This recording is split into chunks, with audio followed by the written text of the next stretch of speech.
네, 안녕하세요. 돌아온 청년대 사학과 5회차로 돌아왔습니다. 네, 4회차 때 제가 자기소개를 안 했던 것 같은데 저는 역사 공부하고 있는 청년 이해람이라고 하고요. 이번에서 말씀드릴 주제는 청년 광활한 우리 민족을 만나다입니다.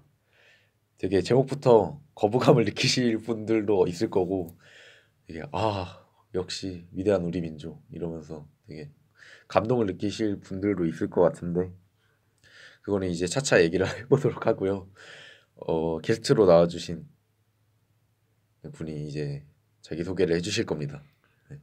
네, 안녕하세요. 그, 예, 저는 청소년 관련 학문을 학부에서 전공하고 있는 남상백이라고 합니다. 네, 반갑습니다. 네. 네, 일단 앞에서 말씀을 드렸지만 저희가 이제 광활한 우리 민족을 만나다라고 말씀을 드렸는데 일단 그 광활한 민족, 우리 민족에는 따옴표가 들어갈 예정입니다. 네, 네, 이게 제가 오늘 말씀드리고 싶은 거는 야 얘네 뭐 직접적인 이름을 언급하기는 쉽지 않겠지만 사실 역사학계에서는 뭐 최근이라고 하기는 어려운데 한 2년 전쯤에 네, 사이비 역사에 대한 굉장히 비판을 쏟아내는 책이 나온 적이 있습니다. 네, 네, 네, 저희가 이제 이런 어 우리 민족의 위대함에 집착하는 사람들을 이제 사이비 역사학자다, 네, 유사 역사학자다 이런 표현을 많이 하는데 물론 두 표현이 사실 사이비 역사학자는 되게 어떻게 보면 극단적인 표현일 수도 있고요. 유사 역사학자는 되게 되게 관대한 표현일 수도 있습니다. 그래도 너네 역사학은 역사학이야. 이런 식으로 표현을 할 수 있기 때문에 저는 어떻게 정의를 내리진 않을 거고요.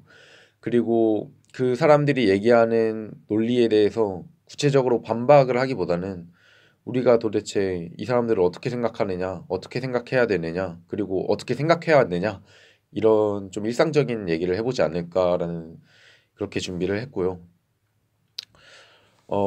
상명님은 그분들을, 아직 그러면 직접적으로 조금 정의를 내려야 될 것 같은데, 네, 일단 그 사람들은 좀 고대사에 집착하는 면이 없지 않아 있습니다. 네. 우리가 고구려의 땅과 고조선의 땅과 그리고 더 나아가서는 고조선 이전에 우리의 왕조가 있었다. 그럼요, 이제 그럼요. 거기서 얘기를 하는 얘기는 우리가 환빠라는 얘기를 되게 많이 하잖아요. 그게 이제 환단고기에서 온 건데 환국이라는 나라가 있었다. 그래서 그거는 이제 환인이 세운 나라고 그 땅이 광활한 영역이 뭐 수메르나 아프리카나 이런 데까지 뻗어 있었다. 이런 얘기를 하는 사람들이 있습니다. 네. 이런 광활하고 강력했던 고대사에 집착하는 것도 있는 반면에 야 우리 조선의 사람들 조선 왕들 다 독살당했어 이런 얘기를 하는 사람들도 있거든요. 그리고 뭐 이 사람들이 또 일제에 대해서 집착하는 면도 있죠. 우리는 일본 애들은 무조건 나쁜 아니 뭐 이게 틀린 얘기는 아닐 수도 있는데 되게 위대했던 우리 독립운동가들이 있고 그리고 이제 우리의 나라는 어떻게 생긴 거냐, 그리고 누가 세운 거냐, 이런 거에 대해서 되게 어떻게 보면 신박한 얘기들을 하는 사람들이 있는 거죠. 야, 이렇게 생각할 수도 있구나. 그게 혹하기가 좋아요. 네, 이게 저희도 마찬가지입니다. 솔직히 저는 제가 초등학생 때부터 역사에 관심이 있었는데 이제 초등학교 6학년 때 담임 선생님이 그냥 앞에서 직접적으로 언급 안 하겠다고 했는데 직접적으로 언급하겠습니다. 이덕일이라는 사람의 책 이름이 그 자기를 배워라라는 책이었는데 뭐 정확한 제목은 기억이 안 나는데 이덕일이 이제 이덕일이 집착하는 것 중에 하나가 이제 노론이거든요. 노론인데 그 어떻게 보면 보수적이라고 할 수 있는 세력을 세월호도 노론 때문이야 이런 얘기를 하는 사람이거든요. 그렇기 때문에 그 제가 읽었다는 책에서도 노론에 대한 굉장히 집착적인 비판을 합니다. 비난이죠. 노론 뭐 거의 프리메이슨이죠. 그죠. 노론은 그 앞에 말씀하신 것처럼 프리메이스처럼 이 조선 정권은 다 노론 거야. 그리고 조선 왕조의 왕들은 노론이 다 독살한 거야. 이런 얘기를 하거든요. 그 책을 읽고 되게 재밌었어요, 저는. 처음에 너무 재밌었고 중학생 시기는 다 이덕일한테 바쳤습니다. 이덕일의 책들을 다 읽으면서 살짝 한풀이 특집인가요? 근데 분명 이런 경험들을 가지고 있는 분들이 많을 거라고 생각해요. 왜냐하면 역사학계가 지금까지 접근성이 뛰어났던 건 아니기 때문에 접근성이 뛰어난 사람들은 이제 생각이 나는 사람들을 언급을 하자면 이덕일이라든지 뭐 이주환이라든지 설민석이라든지 이런 사람들이 접근성이 뛰어난 건 맞거든요. 왜냐하면 책이 재밌으니까. 그리고 우리가 그 역사를 통해서 공부를 하면서 채우지 못한 것들에 대한 만족을 시켜주거든요. 이 사람들은. 왜냐하면 저희가 역사를 항상 필요하다, 공부를 해야 된다라고 말하면서도 왜 필요하냐라는 물음에는 자세히 대답을 못 해주는 경우가 많아요. 근데 그런 측면에서 설민석과 이덕일은 만족을 시켜주거든요. 야, 우리가 배웠던 것만큼 우리 민족의 역사가 그렇게 핍박받아 왔던 사람들이 아니야. 이 얘기를 하니까 새로운 얘기들을 하니까 일종의 만족을 시켜주는 거거든요. 그런 측면에서 되게 재밌고 역사를 배우면서 어 일종의 카타르시스를 느꼈던 것 같습니다. 남성백님은 어떠셨나요? 근데 그게 일단 재밌고 일단 재밌어요. 네, 그죠. 재밌잖아요. 재밌어요. 그런 주장을 네. 하는 책이나 뭔가 글이나 사설을 보면 진짜 재밌어요. 네, 그래서 재밌습니다. 이게 그 이덕일 씨도 유명하지만 김성일 씨라고 있어요. 네, 혹시 아시나요? 네, 네. 재밌거든요. 쓴 맞습니다. 글을 보면 그 사람은 진짜 뭐야 주장이 특이한데 그 사람은 그 개신교인이고 굉장히 보수적인 신앙관을 가지고 있는 사람이라서 네, 그 개신교의 원류가 됐던 유대교 그 네. 유대교의 인물들의 역사를 이 한국의 역사하고 연결을 시키는 거죠. 그래서 뭐 어이구. 단군은 뭐 신을 모시는 제사장이었고 물론 신을 모시는 제사장은 많았는데 그 신이 그 아브라함 계통의 종교에서 믿는 야훼냐라는 거 야훼냐 하는 건 의문이 크게 있고요. 네, 뭐 예를 들어서 뭐 성경에 나왔던 누구의 자손이 이쪽으로 넘어와서 뭐 이 한반도로 넘어와서 뭐 그 어떤 종족이 되었다라는 식의 그런 거라는데 사실 상상력 측면에서는 높이 사고 싶어요 저는.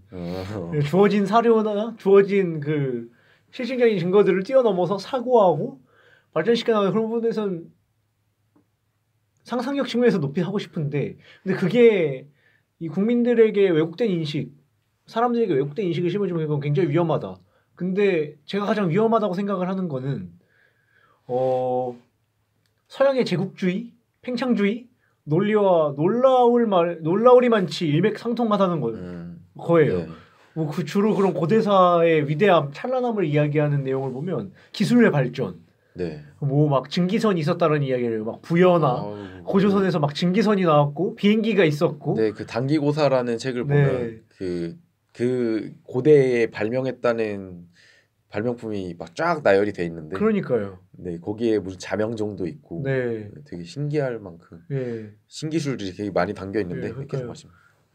그 뭐지? 뭐 기술 발전에 대해서 그럼 묵자도 기술 발전에 대한 이야기하지 않느냐? 묵자도 막 뭐 나무로 새를 만들어 가지고 날려 보냈고. 근데 묵자는 그 기존 주류 논리를 따라가는 사람은 아니었거든요. 네, 팽창의 논리를 따라가는 사람이 아니라 무조건 공격받는 쪽을 지켜야 한다라는 논리, 그리고 또 겸해의 논리로 무장한 사람이었지. 네. 팽창의 논리와 기술의 논리를 결합해서 생각한 사람은 아니거든요. 그러니까 이게 역사가 해석의 학문이라고 하는 거를 공감하지 못하는 분들이 많은데 여기서 여실히 드러나는 것 같습니다. 그 사람들이 사료가 없는 게 아니에요. 뭐 우리나라 사람이 뭐 고선지 같은 사람이 터키 같은 데 갔던 거 맞거든요. 근데 그죠? 그 사람들이 거길 정복했느냐 이거죠. 그러니까요.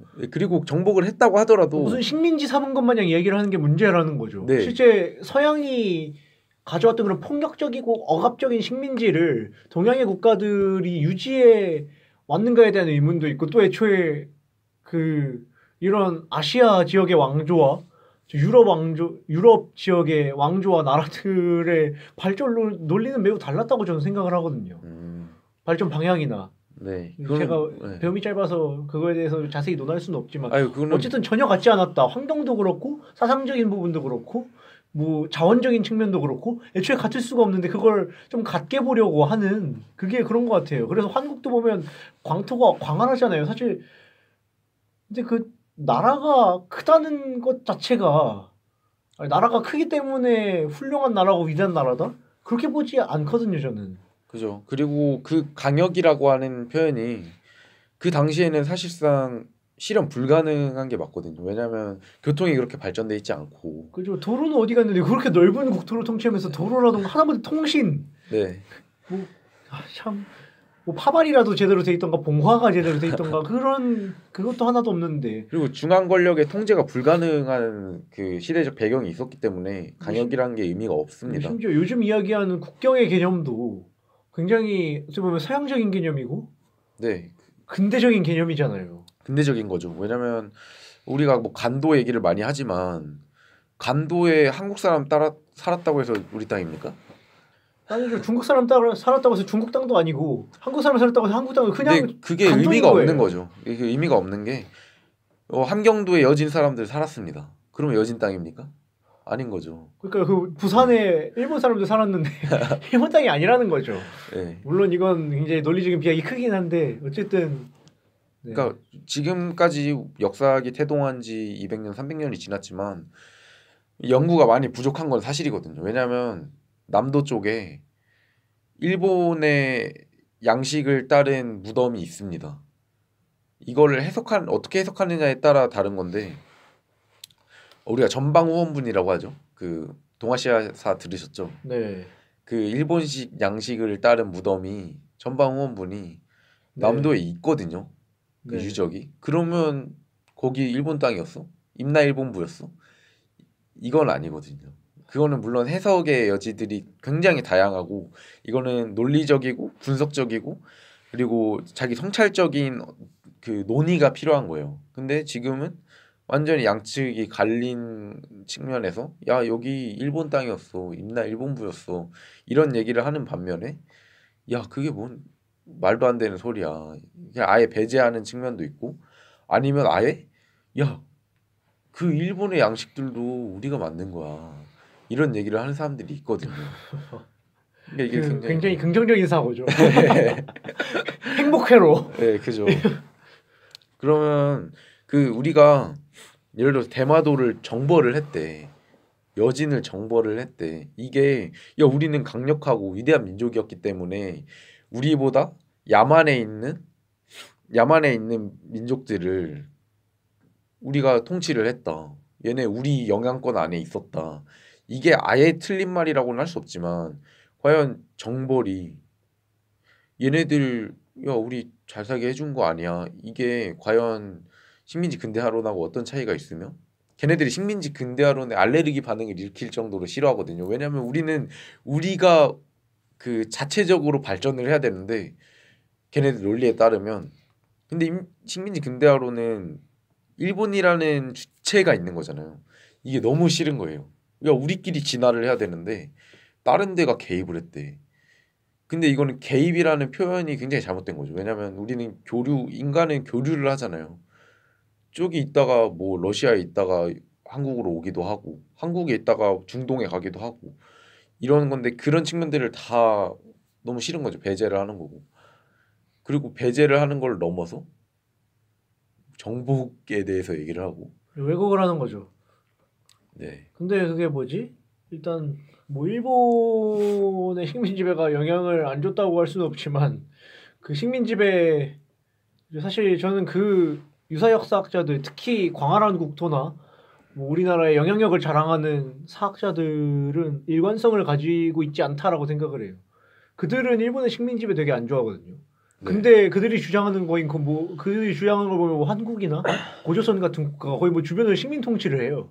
네, 그죠, 근데 사실 식민 통치라는 것 자체가 서양에서는 식민지라는 것 자체가 식민지에게 도움을 주기 위해 하는 게 아니라 그냥 빨아먹는 거잖아요. 그죠. 빨아먹기 위해서 잉여를 더 착취하기 위해서 만드는 게 식민지인데, 네, 뭐 그런 잉여를 착취하기 위해서 인프라를 깔고 했던 부분들에 대해서는 뭐 물론 식민지 근대화론이 비판받을 부분도 분명히 있다. 근데 그런 식민지나 팽창 또 무시무시한 그런 것들을 이야기하면서 일본의 식민지회 일본 식민지회 굉장히 싫어하는 그걸 좋아하라는 얘기는 아니지만 네.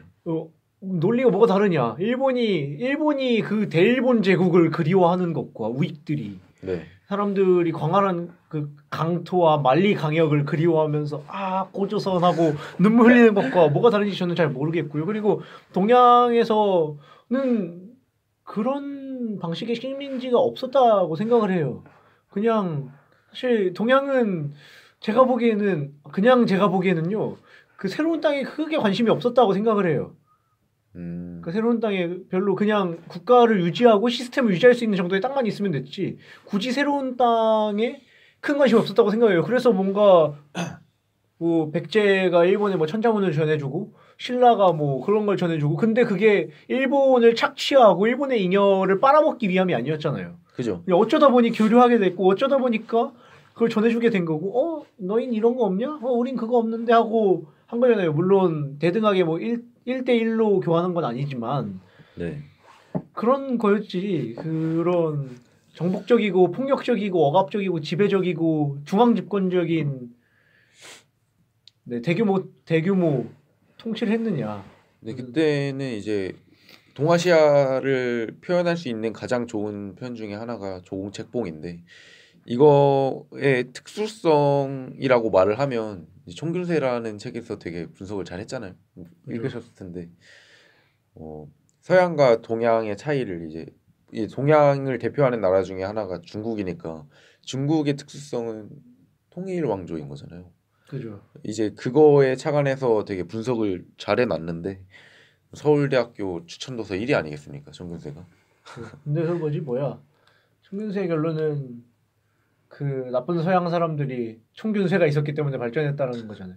그러니까 동양은 애초에 총균세의 필요성을 크게 느끼지 않았다라고 생각을 해요. 네. 일본의 경우는 특이하게도 총을 필요로 했지만